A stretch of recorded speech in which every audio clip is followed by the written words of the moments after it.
didn't get it open on the first try. Man, this lid is... Jesus Christ, trying to fucking hit me. Welcome to the Abyss, everybody. We're being interesting opening bottles with silverware.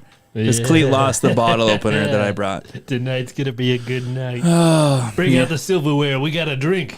We are drinking Optimum. It's a triple IPA from Sierra Nevada. A whopping 11% alcohol by volume. That's going to put some hair on my chest. Triple IPA, man. It's actually not as bad as I thought. It's pretty hoppy. It's not as bad as what you gave me last fucking episode. Oh, no, I left the Malort at home. So I guess on that one, if you aerate it, it actually makes it tolerable, which is weird. You need to aerate the beer. It's a whiskey. Or the whiskey, yeah. Yeah. Man, nasty. Well, welcome to the Abyss, everybody. Thanks for joining us again. Glad to have you here. So before we jump into the meat and potatoes of the episode, we wanted to read an email by one of our sponsors of the show, Modelo Time. Dilly dilly, gentlemen. Always enjoy listening to your guys' podcast while I'm at work, and excited for you two to reach that 500 subscriber clown motel trip. Boy, I'm excited as well. I wanted to tell you guys about my experiences with something or someone strange in our house. All of us have experienced a black shadow figure in one way or another. We've all seen it on the stairs when we're alone, and my sisters and parents have their own stories of seeing it in other places too. About 2 months ago, I was home alone while my entire family was out of town, and I was upstairs sleeping when I woke up randomly and heard what sounded like a person downstairs letting the water run in the sink as if they were washing dishes or something. I remember being confused because I was supposed to be home alone for another 3 days. I rolled over in my bed to face my bedroom door that was closed, so I could hear the noises better and had a strange, relaxing feeling come over me. So I rolled back over to face the wall, and my bed springs creaked loudly.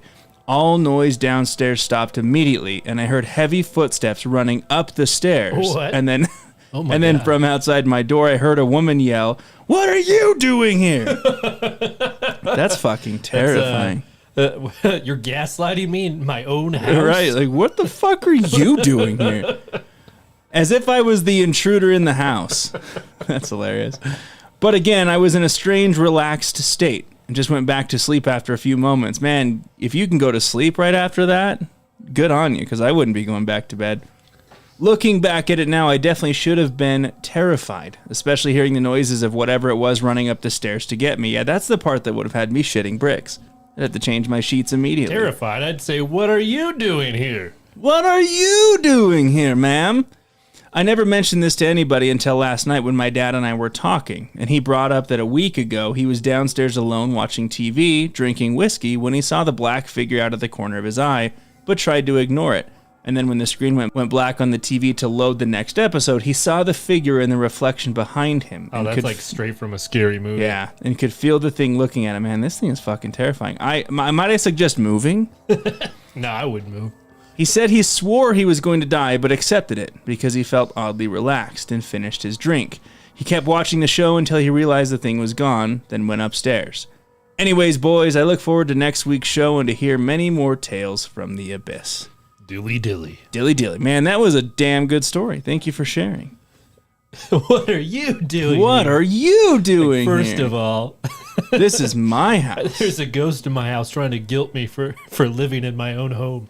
And then I did want to also read a comment on YouTube that I especially liked. It actually gave me all the feel goods, but it's from John on YouTube.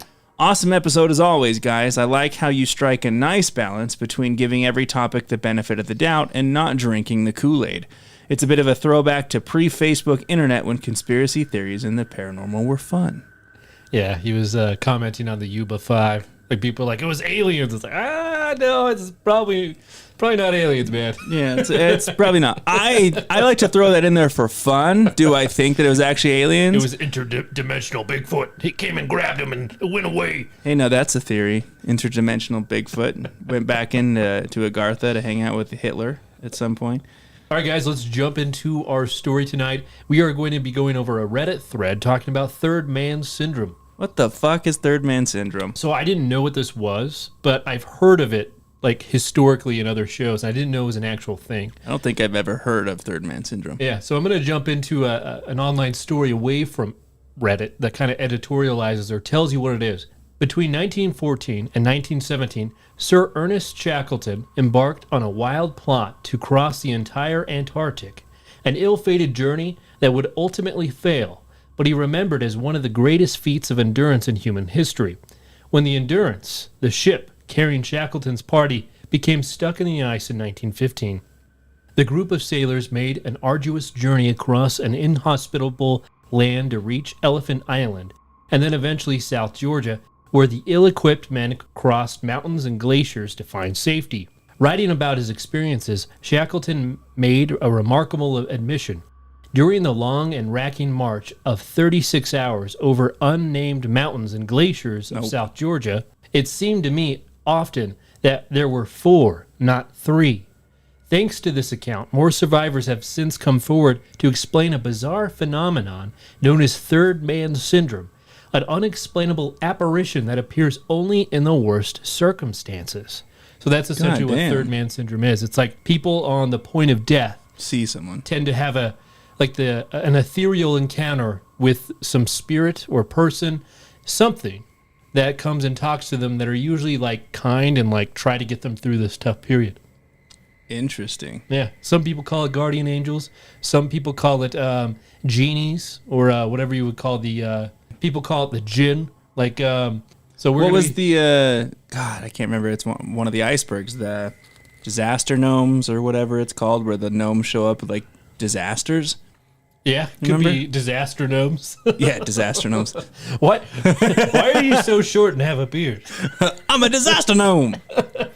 You're gonna die. Oh no. Yeah. We're a bunch of idiots. That's all it is. Also, before we jump into it as well, I forgot to mention that we do have another supporter of the show, Laura, who is supporting the show now. She has been a very big supporter through our YouTube channel. One of our earliest supporters. Yeah, one of the earliest, and they comment on almost all of our YouTube videos. So thank you very much, Laura, for becoming a paid subscriber of the show and a supporter. I know you've supported the show a long time, but thank you very much for doing that. We'll put those funds to good use and appreciate it very much. And if you want to become a supporter of the show, entertheabysspod@gmail.com. We also have the link posted below, and you can always send in suggestions to cover even if you're not a supporter. All right, we're going to jump into the thread now, starting with Bobbin Fur Bears. And he's responding to a post that no longer exists. But he says, wow, something like this happened to my dad.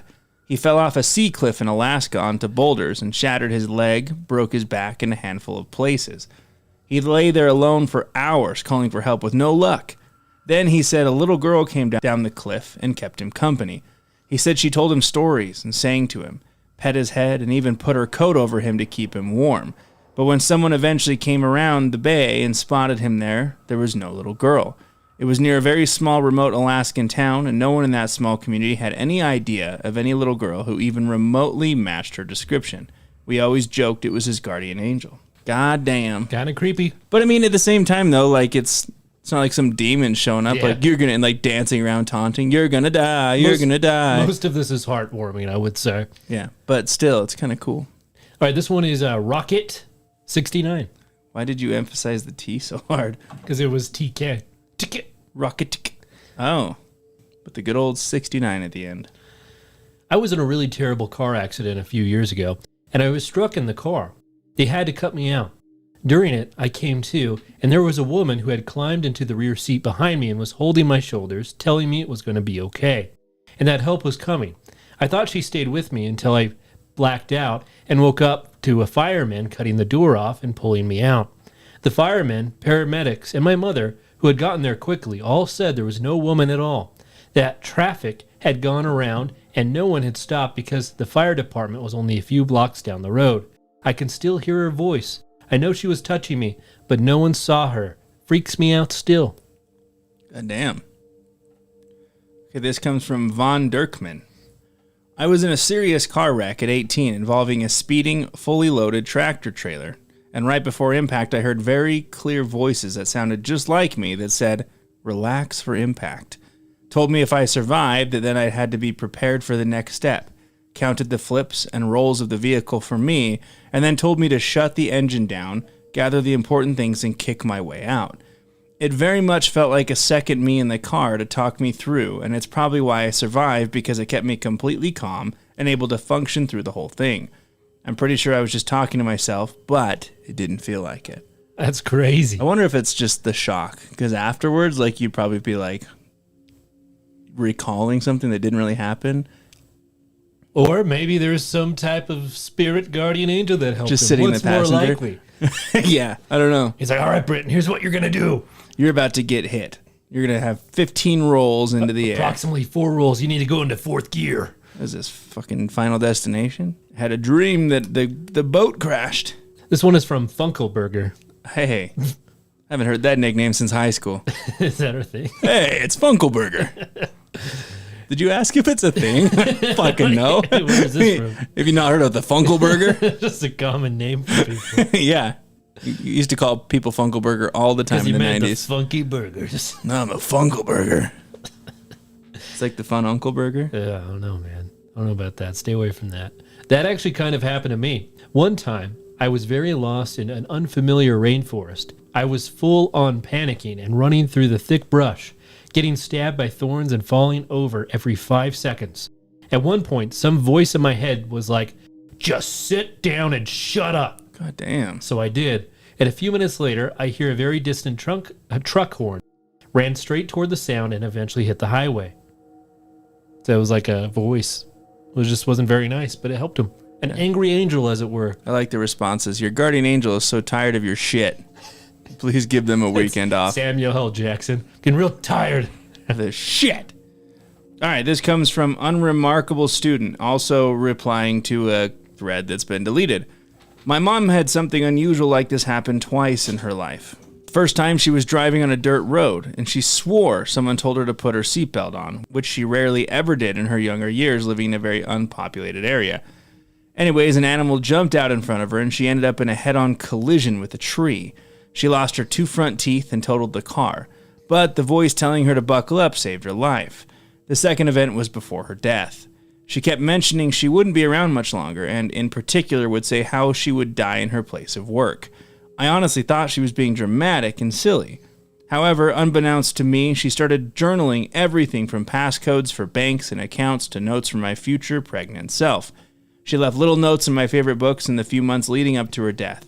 She ended up having a ruptured left ventricle and died at her place of work a month after turning 60. Oh, man. Good Lord. Never got to retire. Oof. That's what you're worried about? Yeah. Yeah, it would suck. It's not 5 retiring. years out of retirement. Yeah, you work your whole life and then die. Like, do you think retirement's going to exist for us, dude? I bet Uncle Sam was like, nice. He's like, nice. Way to go. It's exactly how it's supposed to be. Jesus Christ, Cleet. All right, this one is from Serendade. A friend and I lost the trail in the snow once when we were backpacking in the mountains. Couldn't find our way back. I saw footprints in the snow, 1 horse, 1 llama, and 1 human. Sometimes there would just be animal tracks, like the human was riding. Sometimes their tracks were visible, like they were leading the horses.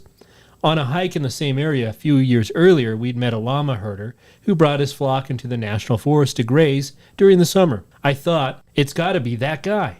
We could follow his tracks out safely. Convinced my friend to give it a try.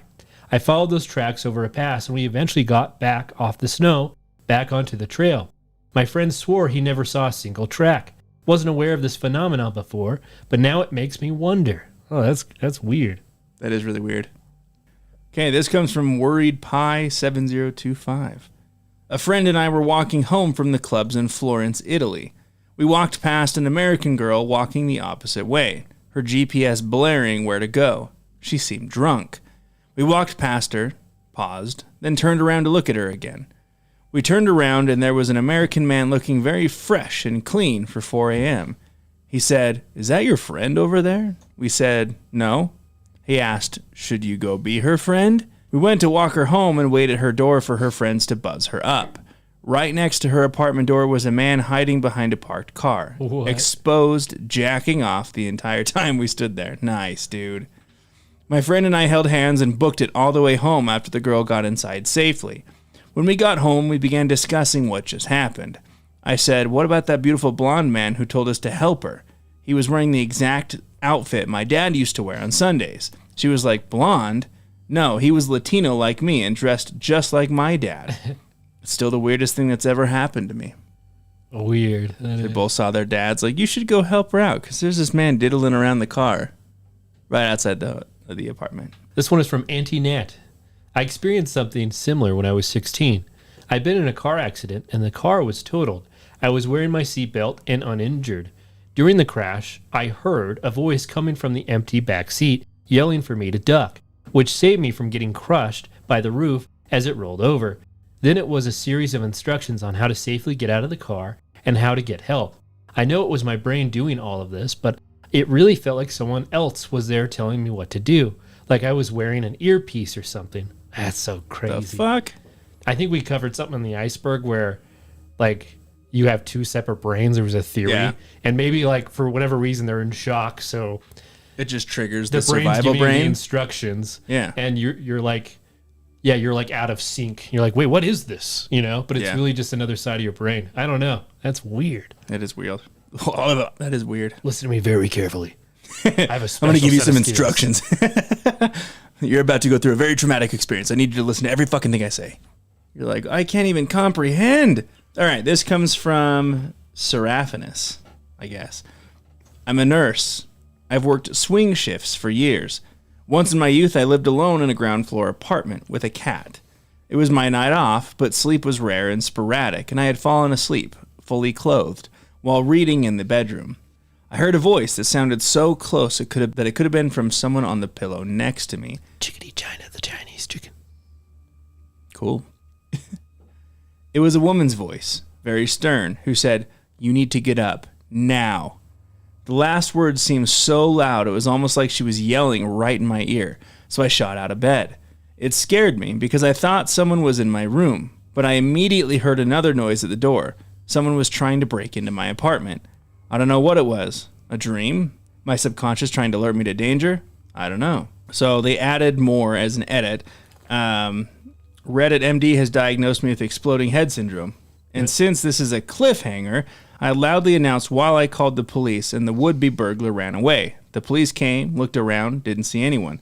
There were no security cameras, so they took a report and left. There was some minimal damage to the exterior of the door, which the complex fixed. Never heard anything else about it.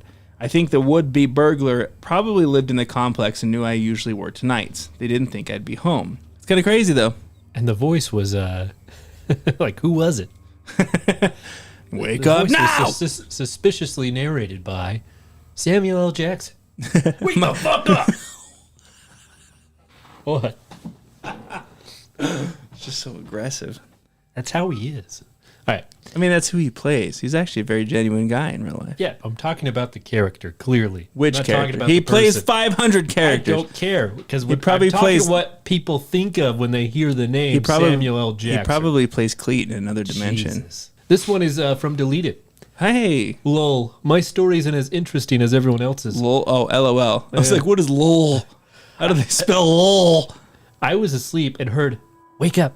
The fire alarm's going to go off and you need to be awake for it." I sort of looked around my room and then came to the conclusion that I'm dreaming. I closed my eyes again. "No, get up. The fire alarm's going to go off and you have to be awake for it." Is that what your internal voice sounds like? Oh, yeah. Hurry up, Cleet. You need to wake up. Your alarm's going to go off. There's a chicken coming down the hallway. Wake up, Cleet. Wake up, Cleet. Wake up, Cleet. Wake up. Gotta wake up. Why Gotta are you wake up now, waking you Cleet. piece of shit? Are you going back to sleep? Piece of shit. Wake up, you piece of Fire shit. alarm's going to go off. You lazy piece of shit. Wake up. You're going to burn alive. I lifted my head and looked around the room. It'll be best if you sit up and you don't fall asleep again. You sound like a fucking sped up robot, dude.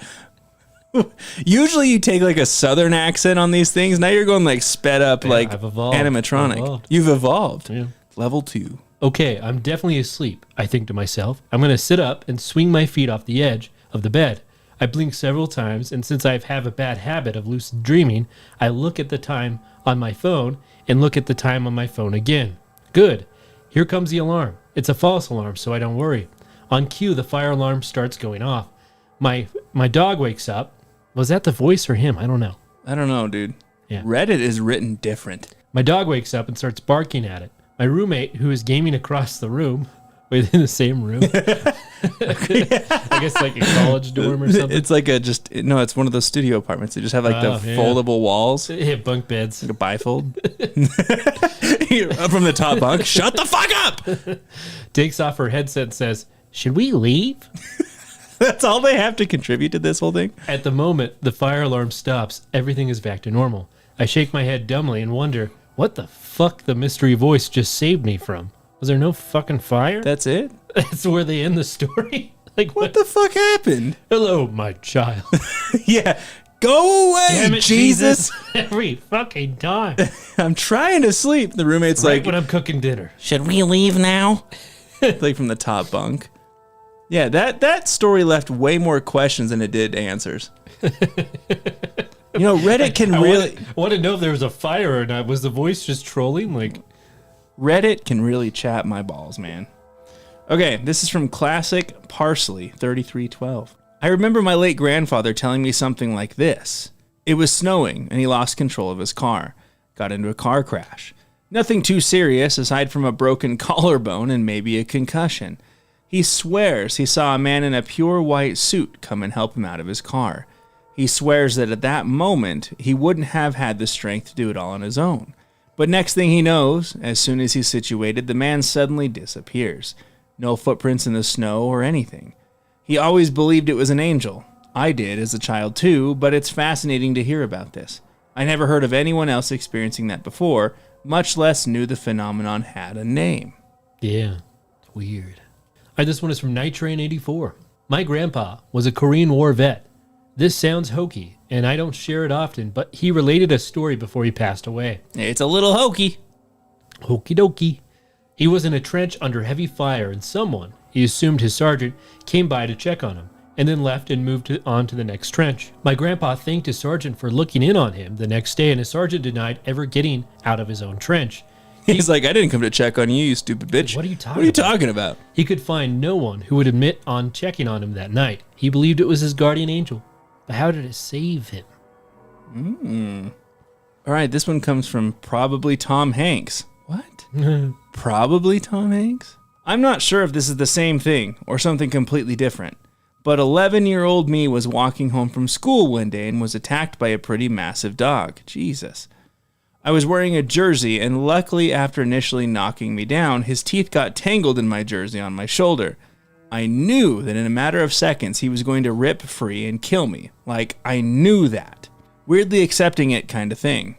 Then out of nowhere, this man, lived in a small town, back road, no one around, is just there. Picks the dog up off of me and fucking launches him unbelievably far into the woods nearby. What I wouldn't animal cruelty. Like what I wouldn't pay to see something like this. Just some guy coming and picking up a dog and then just fucking yeeting him into the woods. Supermaning him into the woods. Unbelievably far into the woods nearby. He stands me up, mumbles something about, it's okay, or something. I never really understood exactly what he said. Then he gets in his truck. That...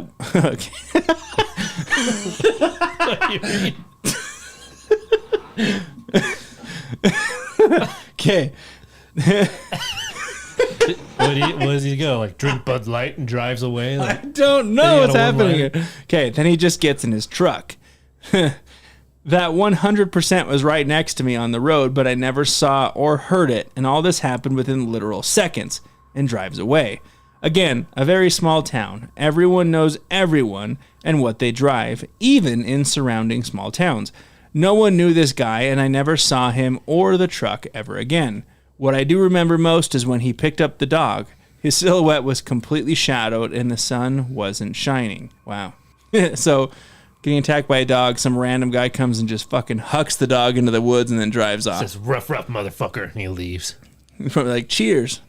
Damn. All right. I love the comment real quick. Plot twist. That dog did kill you. Your consciousness shifted to another multiverse version of yourself, and you continue living the life that was most parallel to the previous one. The quantum death theory where you never die. You exactly. Just go to a different parallel universe that's interested. Yeah. God, I hope that's not true, because it'd be the worst one. Because every time you're about to die, you just somehow survive, but you're still in pain. It's like, yeah, man, you have cancer. You keep living, though. Sorry, you're in so much pain. I like the idea that there's just endless universes. Yeah. But, you know, Who the fuck do I know? I don't know.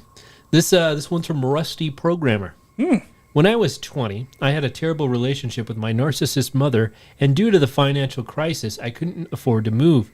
Because of her poor mental health, I wasn't sleeping well either.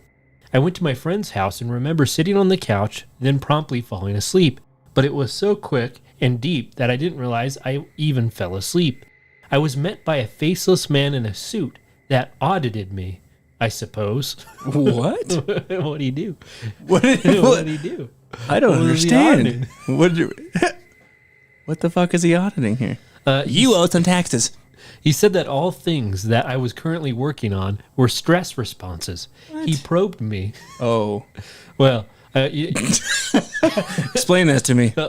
it He's was auditing jovial, and probing. but serious. He was asking him questions. That's what he meant. Not doing I'm sure that's that. what he meant. I'll never forget trying to get up, and he responded firmly, "We're not finished here." I'm still probing. He just kept probing me. I'm the probe auditor. He gave me a 5-point plan on getting out of the house, ignoring college to boost my career, The fuck? leave my boss behind, and even where to look online for technical work. It's hard to admit, but I was very close to ending myself. Wow. And this weird dream person saved my life by encouraging me to not give up. Just this year, I finished the 5-point plan and am more stable than ever. Damn. What's crazy is, I've had 2 friends admit to me while drinking that they experienced the same faceless, well-dressed person. It's just fucking spooky. Keywords while drinking. And he probed me and probed me and probed me. He was just auditing the hell out of He me. had a 5-point plan of pain. This is from a girl from Georgia. This has happened to me. I don't know what, but I was in my car driving on I-40 across the United States, and I had pulled into a gas station to get gas and snacks, probably chocolate milk and soda pop. I went inside, and no one was in there, so I decided it was weird, and I needed to leave.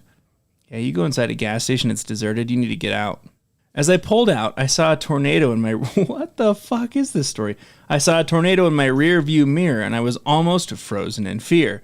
As I started to panic, I heard a voice that said, "You need to floor it now. You've got to move." So I started driving. Then it said, "Faster, faster, you have to get out of this." And so I drove the fastest I ever have in my life. A few minutes later, the voice came back and said, "Good job. You did it. You're okay now. I'm leaving now." I'm proud of you. And it was over, and sure enough, the tornado had turned its path, and I was okay. I've tried to ask him to come back to thank him, and he never has. I personally think it's some sort of guardian angel, and I'm an atheist. Whatever it was, I'm thankful it came to me. It was finally their dad being proud of them. What? This one is from FemiStim. This happened to me when I was heading towards hypothermia on a hike. The waterfall along my hike was throwing me enough mist to soak me. When the sun set behind the mountains, I lost my trail. I was freezing, and all I could do was sit against a boulder and accept my fate. Then a person, who I thought was a spirit of the mountain, Whoa. something, told me I'm not going to die today and guided me toward a path. You shall not die today. I was still waving goodbye to him when I encountered other hikers. They all thought I was nuts. Oh, wait, so he was a mountain spirit, and then he led them to people, and he was waving to nobody. Got it. Okay. All right, I see you. Do you? Yeah. All right. This is from Pyrrhic Pyre. This has happened to me twice. I don't want to recount the specific situations. Obviously, traumatic. But the first time, a biblically accurate angel made of fire, wind, and rotating rings opened the sky. What? And spoke to me through wind, thunder, Wait. a roaring sound saying, "You will not die here. There is more. You have more work to do. You are needed for family, many things." Okay. What? I'm just reading here, Cleet. I don't make this shit up. I later found out that I had been... Shut the fuck up.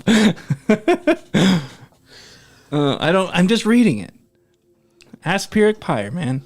I later found out that I had been lying supine on the pavement, so it does make sense that hallucination was associated with the sky. It's been 12 years, and I'm not sure what work I was meant to do, but I try to use every day as an opportunity to better myself and the lives of others, using whatever meager resources I can, even if all I have is kindness. The second time, the voice was markedly more masculine and simply said, "Get up! You will not die here I today." need you to be a faceless drone in a corporation for 20 years. I swear I could feel an arm pulling me up off the ground. There was no one else around. I didn't, so I guess it was accurate. You're making this very difficult. I have a graduate degree in psychology with an emphasis in trauma research, and these experiences are not uncommon. They don't necessarily mean anything outside of having a functional psyche that desires to live. Cleat? Sorry. I will say, however, that having heard these voices has given me a sort of comfort? In retrospect, at least.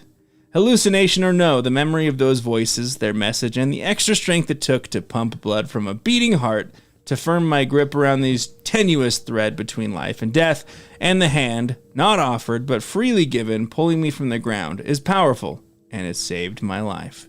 Trust me, bro. True Good story. Lord. I don't even believe in God. I think he's an idiot. Wait, However- what? If you don't believe in him, how's he an idiot? I don't believe in God. He's a moron. Moving on. You will not die here today. You shall not pass to the afterlife. You shall not die. I love Reddit. Ridiculous. I love it. All right, this one is from 5 Iron Freshie. Oh, God. This happened to my uncle and cousin. They got caught in a riptide swimming off a beach in California. That's scary. They both swear they saw a man in a suit floating waist high a couple 100 feet offshore. It's Aquaman. They said they heard him tell them to swim parallel to the shore, jump out of the water, do a front flip, and disappear. What the fuck? They did and survived, swore it was an angel. Hang on. I misconstrued that because I thought I thought he was saying he told them to swim parallel to the shore, then do a front flip. I was confused. Yeah. No, Yeah, the guy I did a got front you, flip. I was like, you must swim parallel to the shore, get out and do a front flip, and you will live. I don't know. Yeah, weird. Okay, this is from Negotiation Exotic 730. On New Year's Eve, 2003, I was on a ski trip in Chamonix, France. I was 23 and not much of a skier. I had skied only a handful of times in my life and never acquired any skill of the slopes. I could manage down ski runs as long as I had a friend to follow. I was clumsy, but could hyper-focus on others' skis and mimic their motions. I was completely lost on my own. I had managed to trail my friends all day, never taking in the many pathways down the infamous Alps. I had no map, no sense of direction as to where I was. Towards the end of the day, around 3:30 p.m., my friends and I were at the top of one of the many steep parts of the mountain when I accidentally got separated from them. Confident that they would return for me, I stayed in an open area where they could easily see my yellow jacket. They're like, where did this fucking idiot go? They're like, down... Wow. They're like down the mountain, like having some mimosas, and he's just up there sitting in the snow, like, they'll come back for me. Yeah, eventually. As I stayed in place, bracing the freezing temperature and waiting for my friends, heavy fog rolled in. Fewer and fewer people came down the slopes until there were none. I heard the faint sounds of snowmobiles drive down the mountain. The last of the ski lift staff were leaving for the day. It was at that moment I knew I was alone on the mountain. Just fucking start skiing down. Panic set in. I couldn't move my legs. My body had completely stiffened. I could feel the hair that framed my face ice over. Confronted by the reality that I could freeze to death and with my chin trembling, I started to speak out to my grandparents as I awaited my fate. What? I must have stood there, frozen in place, for almost an hour. Paralyzed with fear and watching the last of the muted daylight disappear, I heard the sound of someone whimsically whistling in the distance above me. Do you know how to whistle? You're just sitting alone, freezing. And whistle. The melody quickly grew louder, and out of nowhere appeared a young man. He was casually skiing down the mountain with his hands clasped behind his back with no poles. What? He's the ski gnome! He wasn't much taller than me, maybe even shorter at 5'3". He wore a white t-shirt with the sleeves rolled up like he was in the movie Grease, black cargo pants, and a black fisherman's cap. His black curly hair framed his round, shaven face. Upon seeing him, I scream, "Bonjour! Bonjour!" He stops right in front of me. He stood there looking slightly confused by my presence. After a few quiet moments of us staring at each other, he motions for me to follow him. My body was in shock and shaking. I couldn't remember how to walk, so I thrust my body forward, tripping over my skis and praying that I don't break my legs. Each time I fell, he stood patiently waiting for me to get up. After finally gaining my balance, I was able to focus on his skis, and down the mountain he went. Just imagine him like skiing, like watching nothing but the skis. Like, I need to do exactly like this guy does. What? That was weird. I can't recall how long I followed him for, but I know we had to go down a combination of slopes and trails. I just remember how quiet he was. And of course, his skis. They were all I could concentrate on. I knew if I made one false move, then I could potentially ski off a ledge. Out of nowhere, we came upon a couple standing on the trail. My angel guide stopped in front of them and motioned for me to follow the pair before he disappeared into the fog. The couple looked at me confused as if I had appeared out of nowhere, just kind of like the last guy did. Bonjour! Bonjour! Bonjour! The next thing I know, they're guiding me the rest of the way down the mountain. Whoever my angel guide was that day, his image and his whistling are entrenched in my memory, and I'm alive because of him. His That one was whistling odd. while you're going down the mountain in the dark. I'd imagine that it's like going to be a musical. Start singing. All right, this one is from Token Sirius 23. This happened to me when my deranged father tied me up at gunpoint and questioned me about my mother allegedly cheating on him. Whoa. Did she do the hokey pokey and turn around? What the fuck is that about? Did he do the hokey pokey and turn himself around? Him. Is she doing the tango with some other dude? She smells of sin and sex, and it ain't from me. He had the gun to my mouth, and I heard the voice tell me to stay still and not be scared.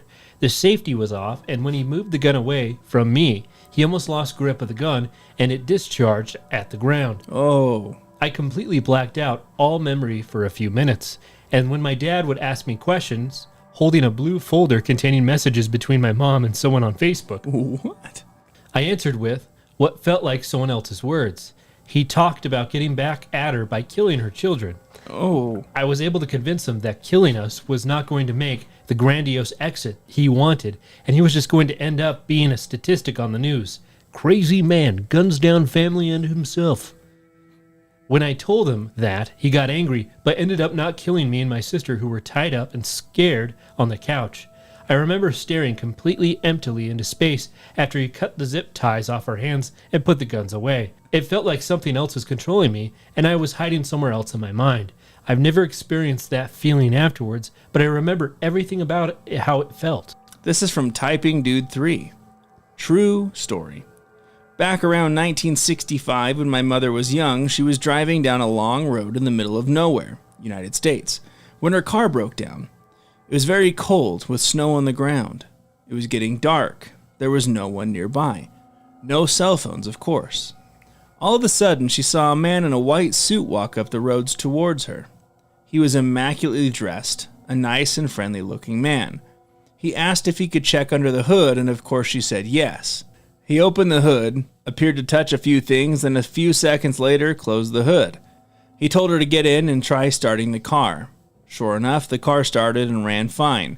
She looked around to thank him, but he was gone. For the rest of her life, she believed he was a real guardian angel. Wow. You know, that's how AAA does it, man. They just send men in white suits out and they just fix cars and then fucking vanish into the mist. Wow. It's AAA. All right, this one is from Kevlar Buns. Yeah, I 100% believe those people. I had an uncle bail out of an F-18 just before there was a catastrophic malfunction that would have made ejecting nearly impossible. He was told by a voice he didn't recognize, "If you hesitate, motherfucker, you're dead. Eject." Oh my god. What? Jesus Christ, dude. What I'm not sure about is whether this is something subconscious that warns of the danger, something supernatural, or a reconstruction where our brains provide us with context that didn't really exist because trauma is such a strong force to cope with. I do know, I hope, I have the same experience someday if my life depends on it. All right, this is from Candell88. I can speak on this just a little bit. I used to be a naval aircrew rescue swimmer, and I'm no hero, but I went in the water to get people a few times.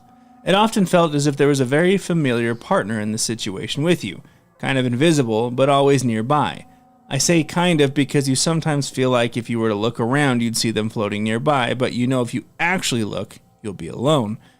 Kind of like a cool and experienced older brother, even though I don't have a brother. That presence always seemed to know what's up, as in I would never have to tell them I'm tired or cold or really scared I'm gonna fuck this up. They just know, and always say the right thing to get you to finish.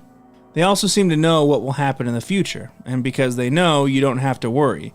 You never physically need them, but feeling like you're not alone in a scary situation can be very helpful. Personally, I don't see that as religious at all, and I absolutely never thought of that presence as angelic or religious. To me, it was always my true self speaking through my scaled lizard brain that so often freaks out and gets people into trouble. It wasn't even that encouraging, lol. More like a probably stoned, kinda apathetic voice saying, dude, fucking relax for a minute. Hence the older brother vibe, lol. Like the turtle from that one show, Finding Nemo. Oh, yeah. Hey, man. You're on the North Australian current, man. Dude. You done there? Okay. I'm done. This one is the Drake Equator. Already read that one. Just kidding. I was going to say, I don't remember this. This happened to me when I ran into a tornado. Why would you do that? Probably in his car, but kind of a funny sentence. I knew the voice was coming from my head, but it wasn't like a normal internal dialogue. I realized what was happening, and I was able to overcome the helpless existential fear and thought, I'm going to die, and there's nothing I can do. Then the voice spoke to me in a clear, concise manner. Survey your situation. Okay, tornado is about to sweep the freeway 2 miles north of me. I'm heading directly for it. Create a theoretical action plan. I jump in the median and head south. I should completely avoid this. Verify this plan will work.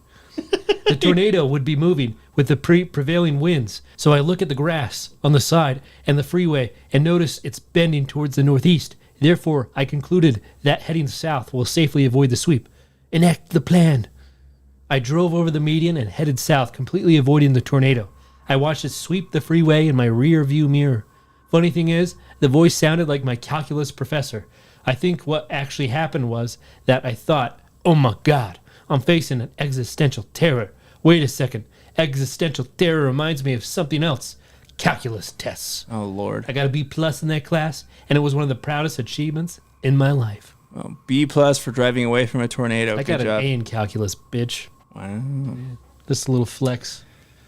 All right, this is from Wirewolf86. Wirewolf. Several years ago, my mom was in a hospital with pneumonia. She's had chronic COPD for many years prior to this, so it was quite a serious, scary time. She had been in hospital for a week at this point and was declining quickly.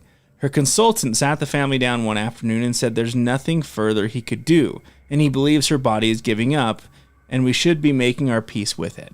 We were all obviously devastated and decided to take it in turns to spend a few alone hours with her. I had my time with my mom quite late that night. We spoke for some time and eventually I fell asleep. I woke up around 3 a.m. to an elderly man walking out the room. I only saw him from behind, but he appeared to be quite old and frail. Confused, I left the room and asked the nurse at the nurse's station, practically opposite, who the guy was and why he was in our room. She said she didn't see anyone come or go, and she's been sat there quite some time. I put it down to I had been dreaming and left it at that. Next day, my mom really started to show signs of improvements. Several days later, when I was alone with her, she told me she was woken by an elderly man saying he had come to take away her suffering and put her at peace. She told him that she couldn't leave yet. She couldn't leave her family. The man sat on the bed and said if he gives her this time, then it will be difficult ahead and she will have to fight to get better. He asked her if she was sure, then he touched her hand and got up to leave. She's still with us 3 years later, but it's not been easy for her. Every day is a struggle, but she says she's determined to fight and live every day she can with her family. It still sends tingles down my arms whenever I think of this. The old tingles. All right, this one is from Dear Aunt Agnes. I don't know if this counts. Nope. But doesn't count. son of a bitch. But a similar phenomenon happened to me. I was running a small town marathon, under 100 people, and I was the lead female. I had been out front for a while when I felt someone approaching me from behind. I glanced over my shoulder and I could see it was another woman. I can distinctly remember what she looked like. I felt the pressure of her approaching and dug deep to keep myself ahead. At some point, I realized she had dropped off behind me and I ended up the first female. After the race, I browsed the online results to see where my mystery opponent placed. You could click on each name and see the race photo of them. I clicked through all 30 women and I did not see the woman. There were no DNFs. To this day, I have no idea who or what the woman was that pushed me to win. Was she real? Or was I physically pushing myself so hard that she was an illusion? I like what Berto says. He replied with, she probably only wanted to discuss your car's extended warranty. Son of a bitch. Yeah, they always get you. They're out there all over the place. Okay, this is from Hicksford. Like 5 years ago, a buddy and I were visiting another buddy out in Denver. The friend that lived there had to work during the week, so me and visiting friend went out to Mount Democrat for a day, for a day hike Mount to the Democrat? summit. That's what it says. I don't know what the fuck it is, dude. I don't live in Denver. They have a Mount Democrat. I guess. That's close to us. How do we not know that? It's, I mean, I don't know, man. Oh my God, it is. Mount Democrat. All right. Al Gore lives there. It's a pretty tame mountain and is actually part of a trail of 3 mountain summits that you can complete in one day. But since it was October, we were doing just the one summit. There wasn't a lot of snow on the ground, but just enough to make the trails vague and slippery. We got pretty far up the mountain, even after losing the trail and refining it a few times. It was getting late in the day, but we seemed so close to the summit, so we pushed on. It was obvious to us by then that it probably wasn't the best idea to be out there, since we hadn't run into a single other person. But then this old man, who looked 70 years old, came walking down from the summit in full climbing gear, shoe spikes, walking sticks, etc. We stopped and talked with him for a few minutes, and he let us know we didn't have much time left before we would run out of daylight for the hike back down. Eyeballing it, we looked so close to the summit. We were just over 14,000 feet, and the summit is 14,115. And it was still very daylight out, but after 20 more minutes of trying and losing the trail again, we decided to head back down.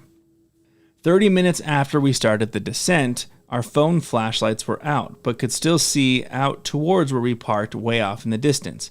By the time we made it down near the trailhead's elevation, it was dark out, but the trail at that point was a 20-minute straight shot, so we made it back to the car. If we had spent any more time trying to get to the summit, we would have been hiking down the mountain in darkness with phone batteries that would have died, guessing we were going in the right direction. It was a fun but scary experience, and I will always remember that old guy coming down the mountain. I'm pretty sure he was real, LOL. Nice. Yeah, I think it was just a hiker saying, go back down. GTFO, bro. All right, well, that is going to wrap us up for the evening. Thank you again for joining us on this journey through Reddit.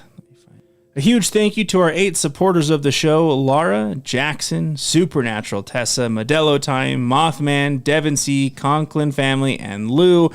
All of you guys and your support is amazing. Thank you very much. And if you do want to become a paid supporter of the show, we will post the link down below.